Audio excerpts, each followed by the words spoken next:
台南市议员林美燕结合康黄金慈善爱心协会、台南市妇女联合会、甲英美西主会等民间的社团组员，伫个农历春节进前最后一天的上班日，前送南区甲安平区的绿色学童幸福压岁钱，每一位领着红包的小朋友拢充满笑容。今天你真正更加欢喜的是安那呢？我们长期关心我们的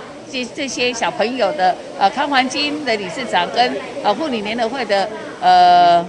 理事长，还有美狮子会的理事长，今天特地来这花一包小小的红包压岁钱，让我们小朋友在新的一年过年了，拿着压岁钱能够平安长大。当然，我们也非常感谢这次有赞助的我们谢文祥谢先生也赞助了